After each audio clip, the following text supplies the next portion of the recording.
প্যালাডে ডানা বা রাইবোজোম তোমরা হয়তো অনেকেই জানো, কিন্তু রাইবোজোম সম্পর্কে তোমরা বেশি হয়তো পড়োনি, বা রাইবোজোম কোন কোন সেলে পাওয়া যায় এবং রাইবোজোম কেন থাকে, এই সব কিছু ডিসকাস করব আজকের ভিডিওতে।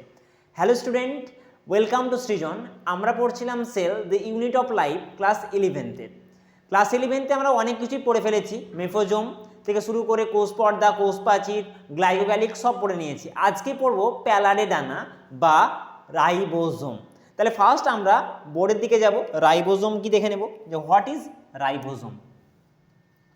রাইবোজোম, রাইবোজোম কি না একটা দানা, কি বলতে পারো, দানা। কেমন দানা, মাইক্রো না ম্যাক্রো? Macro molecule. কেমন হবে? ম্যাক্রো মলিকিউল হবে। একে অনেক সময় প্যালাডে দানাও বলা হয়। কেন তোমরা কি জানো? বিজ্ঞানী প্যালাডে 1955 সালে প্রথম রাইবোজোম আবিষ্কার করেন এবং তারই নাম অনুসারে একে বলা হয় প্যালাডে দানা। ঠিক তুমি যেটা ভাবছো দানার মতো দেখতে রাইবোজোম, হ্যাঁ ঠিকই। আমরা যখন এন্ডোপ্লাজমিক রেটিকিউলাম পড়ব ইউক্যারিওটিক সেলে, তো সেই সময় আমরা প্যালাডে দানা দেখতে পাবো এন্ডোপ্লাজমিক রেটিকিউলামের গায়ে গায়ে, এবং সেখানে দেখব যে যেসব জায়গায় এন্ডোপ্লাজমিক রেটিকিউলামের যেসব জায়গায় রাইবোজোম প্রেজেন্ট রয়েছে সেই সবকে আমরা বলবো অমসৃণ এন্ডোপ্লাজমিক জালিকা বা বলতে পারো রাফ এন্ডোপ্লাজমিক রেটিকিউলাম, এবং যেগুলোতে রাইবোজোম দানা থাকে না সেগুলিকে আমরা বলবো স্মুথ এন্ডোপ্লাজমিক রেটিকিউলাম। তাহলে তোমাদের প্রশ্ন আসতে পারে যে স্যার এই যে দানার আসলে কাজ কি? দানাকে অনেক সময় তোমরা আর্লিয়ার ক্লাসে পড়েছো বা আগের ক্লাসে পড়েছো যে প্রোটিন ফ্যাক্টরি বলা হয় রাইবোজোমকে। কি বলা হয়? Protein factory. কেন? ফ্যাক্টরি জিনিসটা আসলে কি? যদি বলা হয় বিস্কুট ফ্যাক্টরি বা লোহা ফ্যাক্টরি বা কোনো কিছু ফ্যাক্টরি বলা হয়, ফ্যাক্টরি এখানে নতুন কিছু তৈরি হয়। কি তৈরি হয়? Protein factory. তাহলে এই ফ্যাক্টরিতে, এই কারখানায় কি তৈরি হবে? প্রোটিন। কিন্তু রাইবোজোম কিন্তু একাই প্রোটিন তৈরি করতে পারে না। রাইবোজোমকে প্রোটিন তৈরি করার জন্য সাহায্য নিতে হয় কার? আরএনএর। কেন তোমরা নিশ্চয় জানো, আমরা যখন ডিএনএ থেকে আরএনএ তৈরি করব এবং আরএনএর মধ্যে কিছু ইনফরমেশান থাকবে। আসলে আমাদের সমস্ত কিছু ইনফরমেশান বা বলতে পারো জেনেটিক ইনফরমেশান সেটা কার মধ্যে থাকে? ডিএনএর মধ্যে। আর ডিএনএ কোথায় অবস্থান করে? নিউক্লিয়াসের মধ্যে। তোমরা পড়েছো ক্রোমাটিন জালিকা, ক্রোমাটিন, সেগুলো কোথায় অবস্থান করে? নিউক্লিয়াসের ভেতরে। তো সেই ক্রোমাটিন থেকে আসলে কি দিয়ে তৈরি? ডিএনএ দিয়ে তৈরি। তাহলে ডিএনএর মধ্যে সব কিছু ইনফরমেশান থাকে যে কখন কি প্রোটিন তৈরি করতে হবে, সেই প্রোটিনে কি কি অ্যামাইনো অ্যাসিড থাকবে, সব কিছু কিন্তু লেখা থাকে কোথায়? ডিএনএর মধ্যে। তাহলে রাইবোজোম কি করে?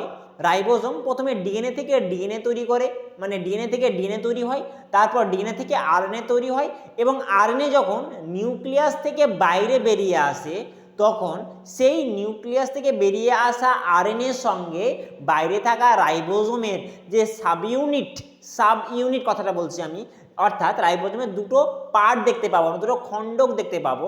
সেই খণ্ডক যখন এমআরএনএ আরএনএর ওপরে প্রবেশ করে, মানে চিপকে যায়, সেই সময় কি তৈরি হয়? প্রোটিন তৈরি করা শুরু করে। অর্থাৎ রাইবোজোম কিন্তু একাই প্রোটিন তৈরি করতে পারে না। তাহলে আমরা লেখা শুরু করব, রাইজোম লিখেছি বোর্ডে, লিখে মানে প্রথম থেকে শুরু করব যে 1955 সালে প্যালাডে রাইবোজোম দানা আবিষ্কার করেন এবং তারই নাম অনুসারে কি করা হয়? কি অনেক সময় বলা হয় প্যালাডে দানা। বোঝা গেল? তাহলে চলো শুরু করি। ফার্স্ট কত সালে বলতে পারো? 1955 সালে। 1955 সালে জর্জ প্যালাডে বলতে পারো, প্যালাডে। জর্জ প্যালাডে 1955 সালে রাইবোজোম আবিষ্কার করেন এবং তারই নাম অনুসারে একে অনেক সময় বলা হয় প্যালাডে দানা। এতটুকু বোঝা গেল। নেক্সট, রাইবোজোম কি দিয়ে তৈরি? আর একটু আগে যেটা বললাম আমি যে রাইবোজোমকে বলা হয় প্রোটিন ফ্যাক্টরি। কি বলা হয়? Protein factory. একটা ফ্যাক্টরি যেটা কিসের? প্রোটিনের। প্রোটিন। অর্থাৎ এই ফ্যাক্টরিতে কি তৈরি হয়? প্রোটিন তৈরি হয়। একই জিনিস, প্রোটিন তৈরি হবে। নেক্সট আমরা আসবো যে প্রোটিন ফ্যাক্টরি কাকে বলা হয়? রাইবোজোমকে। Protein factory. এবার আমরা পড়ছি প্রোক্যারিওটিক সেল। প্রোক্যারিওটিক কোষে রাইবোজোমের টাইপ এক ধরনের থাকে, ইউক্যারিওটিক কোষে আরেক ধরনের থাকে। যদি মোটে কথা বলা হয় তাহলে বলতে পারো যে রাইবোজোম প্রেজেন্ট রয়েছে আমাদের, রাইবোজোম, সেটার দুটো টাইপ, টু টাইপস। কি কি? একটা হচ্ছে 70S এবং আর একটা হচ্ছে 80S। 70S 80S। এবার কোয়েশ্চেন, এস কি স্যার? What is S? এসটা কি? 70 আর 80 মধ্যে এসটা কি? What is S? আচ্ছা, এসটা বাদ দাও, তোমাকে যদি আমি বলি 10 কেজি বা বলতে পারো 2 গ্রাম, বা বলো তোমরা যে 5 লিটার, এগুলো কি? জি মানে কি? গ্রাম, কেজি মানে কিলোগ্রাম। এগুলো কি? আসলে ওর ওজন বলছে, তাই তো, যে কত কেজি? 10 কেজি। কত গ্রাম? 2 গ্রাম। কত লিটার তরলটা? 5 লিটার। একই রকমভাবে রাইবোজোমের যে সাইজ এবং তার ডেনসিটিকে যে এককে মাপা হয় তাকে বলা হয় সেডবার্গ ইউনিট, সেডবার্গ কোফিসিয়েন্ট বা সেডিমেন্টেশন কোফিসিয়েন্ট। এটা এক ধরনের ইনডাইরেক্টলি সাইজ এবং ডেনসিটি মাপার একক। কেন বললাম ইনডাইরেক্টলি? এটা এনসিইআরটি লাইন বলেছে। ইনডাইরেক্টলি সাইজ এবং ডেনসিটির মাপার এককের নাম হচ্ছে এস বা সেডবার্গ ইউনিট বা সেডিমেন্টেশন কোফিসিয়েন্ট। অধক্ষেপণ এককও বলতে পারো, ইউনিটও বলতে পারো, ঠিক আছে বাংলায়। নেক্সট এবার আমরা বলবো যে 70S আর 80S এটা কোন কোন সেলে থাকে? না, আমরা পড়ছি প্রোক্যারিওটিক সেল। প্রোক্যারিওটিক সেলে থাকে কত টাইপ? 70S। তাহলে প্রোক্যারিওটিক যদি সেল হয় তো সেই সেলের মধ্যে রাইবোজোম কত থাকবে? 70S। আর যদি ইউক্যারিওটিক সেল হয়, তাহলে সেই ক্ষেত্রে আমি কত দেখতে পাবো? রাইবোজোম কত ধরনের? 80S type. এটা কার ক্ষেত্রে দেখতে পাবো? আমি ইউক্যারিওটিকের ক্ষেত্রে আমি দেখতে পাবো, ইউক্যারিওটিক সেলের ক্ষেত্রে দেখতে পাবো আমি 80S, প্রোক্যারিওটিকের মধ্যে 70S। ক্লিয়ার? রাইবোজোমের আবিষ্কার, রাইবোজোমকে কেন প্রোটিন ফ্যাক্টরি বলা হয় এখনো একটু বলেছিলাম আমি ফার্স্টে, এবং এর কটি টাইপস। এবার আপনি বললেন যে সাব ইউনিট দুটো হয়, সাব ইউনিট নিয়ে তৈরি হয় রাইবোজোম। সাব ইউনিট কথার অর্থ কি? আমি বললাম এটা দানাদার, কিন্তু যদি ভালো করে লক্ষ্য করা যায় রাইবোজোমকে, এটা যে রাইবোজোম ধরি আমি, তো রাইবোজোমের দুটো সাব ইউনিট, একটা সাব ইউনিট ছোট হয় আর একটা হয় বড়, এরকম একটা স্মল আর একটা লার্জ। এই দুটো ইউনিটকে একসঙ্গে আমরা কি নাম দিচ্ছি? রাইবোজোম। দুটো ইউনিটকে একসঙ্গে দিচ্ছি আমরা রাইবোজোম। এখন কোশ্চেন হচ্ছে যে রাইবোজোম কি দিয়ে তৈরি? যদি এর কম্পোজিশন দেখি আমি, কার? রাইবোজোমের ক্ষেত্রে, তাহলে রাইবোজোম কি দিয়ে তৈরি? রাইবোজোম সাধারণত প্রোটিন এবং আরএনএ দিয়ে তৈরি। প্রোটিন এবং আরএনএ দিয়ে তৈরি কি? Ribosome. RNA means ribosomal RNA. কি? Ribosomal RNA. Ribosomal RNA. এবার আরআরএনএ ঠিক কি? What is RNA? বললাম রাইবোজোম এন্ড আরএনএ। তাহলে আরএনএ এর কি ভাগ আছে? হ্যাঁ, আরএনএ কে সাধারণত তিনটে ভাগে ভাগ করা হয়। কি কি? এমআরএনএ, আরআরএনএ এবং tRNA. M R T. M for messenger RNA, অর্থাৎ সেই সব আরএনএ যাদের মধ্যে ইনফরমেশন থাকে, তাদের মধ্যে ইনফরমেশন থাকে। টিআরএনএ যে ট্রান্সফার করে নিয়ে আসে, আর আরআরএনএ যে রাইবোজোম তৈরিতে সাহায্য করে। ঠিক আছে, নেক্সট। এবার আমি বললাম যে ছোট এবং বড় এই দুটো সাব ইউনিট দিয়ে রাইবোজোম তৈরি। তাহলে ছোট এবং বড় দুটোটাতেই কি প্রোটিন আর আরএনএ দিয়ে তৈরি হবে? হ্যাঁ, একদমই। ছোট সাব ইউনিট হোক আর বড় সাব ইউনিট হোক, দুটো সাব ইউনিটটাই কি দিয়ে তৈরি হবে? প্রোটিন আর আরএনএ। তাই তো আমরা এই দুটোকে একসঙ্গে বলতে পারি রাইবো নিউক্লিও প্রোটিন, রাইবো নিউক্লিও প্রোটিন, বা বলতে পারো নিউক্লিও প্রোটিন। নিউক্লিও কেন? নিউক্লিক অ্যাসিড সাধারণত দু ধরনের হয়, ডিএনএ আরএনএ। তো আরএনএ রয়েছে, তার সঙ্গে কেমন আছে? প্রোটিন আছে, দুটো একসঙ্গে নিয়ে কি করলো? প্রোটিন। এবার তোমরা যদি ইউক্যারিওটিক সেল পড়ো, ইউক্যারিওটিক সেলের নিউক্লিয়াসে এনসিইআরটি ক্লিয়ারলি মেনশন করেছে ওখানে যে কেবলমাত্র আরএনএ থেকে, কেবলমাত্র আরএনএ থেকে কি তৈরি করে? রাইবোজোম তৈরি করে। এবং নিউক্লিয়াসের নিউক্লিওলাস থেকে আরএনএ তৈরি হয়। আমি বললাম ডিএনএ থেকে আরএনএ হয়, কিন্তু ডিএনএ এর কোন পার্টে বলবা? নিউক্লিওলাস থেকে কেবলমাত্র আরএনএ তৈরি হয়, এবং সেই আরএনএ আর বাইরে থেকে প্রোটিনকে ট্রান্সপোর্ট করে আনা হয় ভেতরে, এবং তৈরি করে কি? রাইবোজোম। কি তৈরি করে? রাইবোজোম। তাহলে একসঙ্গে আমরা বলছি 70S টাইপ। তাহলে ছোট সাব ইউনিট এবং বড় সাব ইউনিটেও কি ভাগ আছে? একেও কি মাপা যেতে পারে? হ্যাঁ, ছোট সাব ইউনিট এবং বড় সাব ইউনিট দুটোটাকে, মানে দুটো সাব ইউনিটকে আমি মাপতে পারি কোন এককে? এস এককে, সেটবার কোফিসিয়েন্ট বা অধক্ষেপণ এককে মাপতে পারি। তাহলে সেই ক্ষেত্রে আমি এটা কত এস পাবো এবং এটা কত এস পাবো সেটা আমরা বলবো। ঠিক আছে, নেক্সট স্লাইডে আমরা বলছি। ঠিক আছে, এটা তোমরা কি করো? নোট ডাউন করে নাও।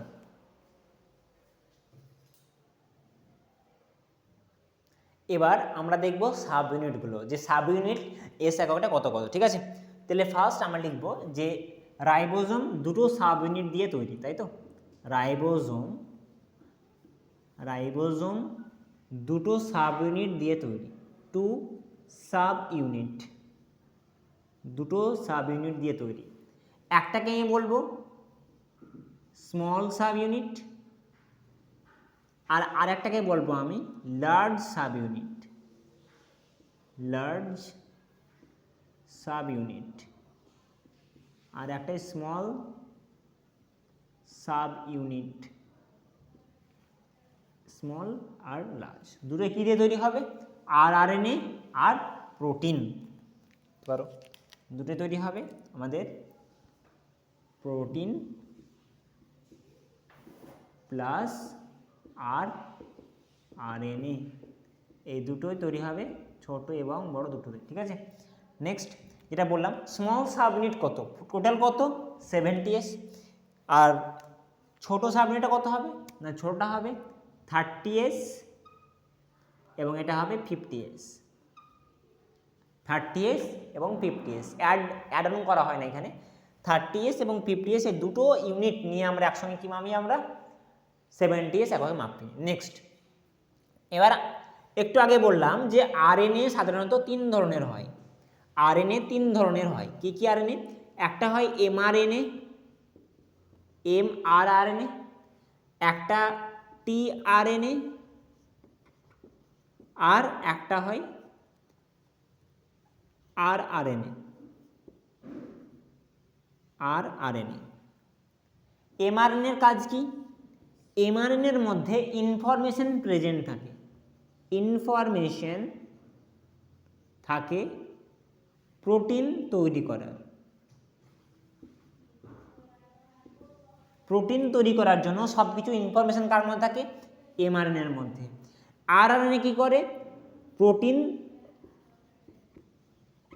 তৈরিতে কি করে, সাহায্য করে।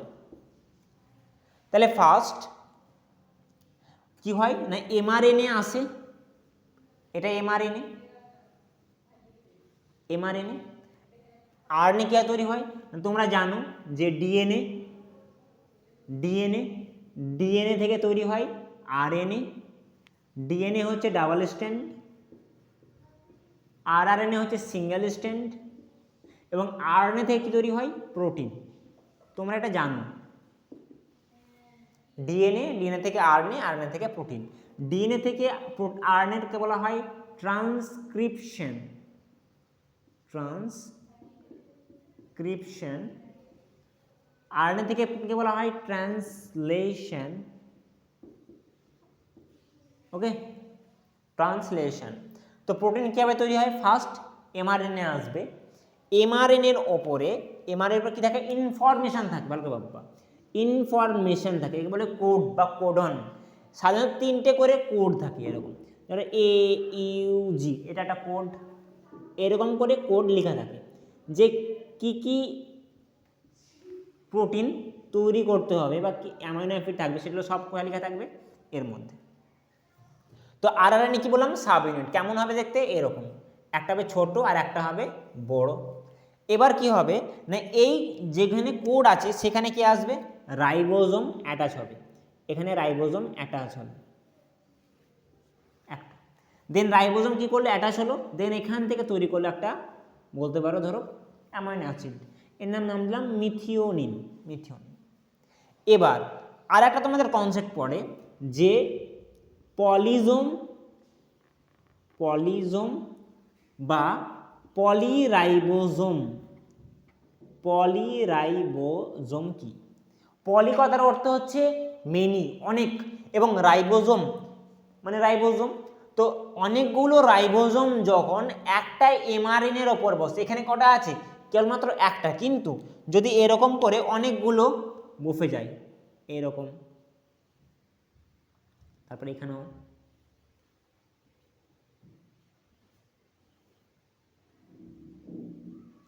অনেকগুলো রাইবোজোম বসে আছে, তো একসঙ্গে যখন অনেকগুলো আরএনএ এমআরএনএর সঙ্গে অ্যাটাচ হয় কিসের জন্য, প্রোটিন তৈরি করার জন্য, তখন সেই অবস্থাটাকে আমরা বলতে পারবো পলিজোম বা পলিরাইবোজোম। ক্লিয়ার? পলিরাইবোজোম কি না, এমআরএনএর ওপরে যখন অনেকগুলো রাইবোজোমের সাব ইউনিট অ্যাটাচ হয় প্রোটিন তৈরি করার জন্য, তখন সেই অবস্থাটাকে আমরা বলতে পারবো পলিজোম বা পলিরাইবোজোম। এখন কোশ্চেন, স্যার একটা কি রাইবোজোম করতে পারতো না? হ্যাঁ করতে পারতো, কিন্তু এমআরএনএর স্থায়িত্ব খুব কম হয়। মানে এমআরএনএ যখন তৈরি হয় তখন তার যে লিভিং পার্ট, মানে সে বেঁচে থাকে খুব কম সময়ের জন্য। এই জন্য কি হয়, বেশি কম সময়ের মধ্যে বেশি করে প্রোটিন তৈরি করার জন্য কি হয়, একসঙ্গে অনেকগুলো রাইবোজোম দানা বসে যাওয়ার ফলে কি হবে, খুব তাড়াতাড়ি কি করবে, এমআরএনএ থেকে ইনফরমেশন নিয়ে প্রোটিন তৈরি করতে পারবে। ধরো একটা ফ্রি জিনিস তোমাদের বাড়িতে দিচ্ছে বা গ্রামে দিচ্ছে, তো সেই সময় কি হয়, ফ্রি জিনিসটা কি পুরো সারাদিন ধরে থাকে না, কিছুক্ষণের জন্যই আসে এবং সেখানে অনেকগুলো লোক হাজির হয়, দেন সেটাকে সংগ্রহ করে নেয়। একই রকমভাবে সাইটোপ্লাজমে যখন এমআরএনএ চলে আসে, তখন সাইটোপ্লাজমের মধ্যে এমআরএনএ আসার পর রাইবোজোম কি করে, একসঙ্গে অনেকগুলো রাইবোজোম একসঙ্গে অ্যাটাচমেন্ট হয়ে যায়, যাতে বেশি করে কি তৈরি করতে পারে, প্রোটিন তৈরি করতে পারে, কারণ এমআরএনএর স্থায়িত্ব খুব কম। এই জন্য এই অবস্থাটাকে আমরা বলতে পারবো পলিজোম বা পলিরাইবোজোম। আর এটাই হলো তোমাদের প্রোক্যারিওটিক রাইবোজোম, এতটুকুই, আর কিচ্ছু নেই বেশি এর। পলিরাইবোজোম কি না, 1955 সালে প্যালাডে রাইবোজোম আবিষ্কার করে। রাইবোজোম হচ্ছে একটা, বলতে পারো যে প্রোটিন বা নিউক্লিয় প্রোটিন বা রাইবোনিউক্লিয় প্রোটিন, এর দুটো সাব ইউনিট, বড় এবং ছোট, 30 আর 50, টোটালটা হচ্ছে 70S। দু ধরনের রাইবোজোম থাকে, 70 আর 80S টাইপ, এবং একে অনেক সময় বলা হয় প্রোটিন ফ্যাক্টরি। প্রোটিন ফ্যাক্টরি কেন, কারণ এখান থেকে কি তৈরি করেছিল, প্রোটিন তৈরি করছিল, কার সাহায্যে, এমআরএনএর সাহায্যে। রাইবোজোম তৈরি থেকে সাহায্য করে আরআরএনএ। আরআরএনএ কোত্থেকে তৈরি হয় না, নিউক্লিয় লাস থেকে তৈরি হয়। এস কি, এস এ সেডবার্গ ইউনিট বা সেডবার্গ কোফিসিয়েন্ট বা সেডিমেন্টেশন কোফিসিয়েন্ট, বা বাংলায় বলতে পারো অধক্ষেপণী একক। এগুলোই, ঠিক আছে। এর বাইরে কোনো কোশ্চেন আসবে না তোমাদের নিটে, এবং 11 যারা পরীক্ষা দিচ্ছ তাও রাইবোজোমের বাইরে আসবে না, হয়তো বলবে যে প্যারাডাই কি আবিষ্কার করে কত সালে, রাইবোজোমের টাইপস কত, প্রোক্যারিওটিক সেলের টাইপস কত, ঠিক আছে, অ্যালজোরি, ঠিক আছে। নেক্সট আমরা পড়বো ইউক্যারিওটিক রাইবোজোম নেক্সট ক্লাসে। এখান থেকে এতদূরই, ভালো লাগলে অবশ্যই লাইক শেয়ার এবং কমেন্ট করতে ভুলো না। Thank you so much.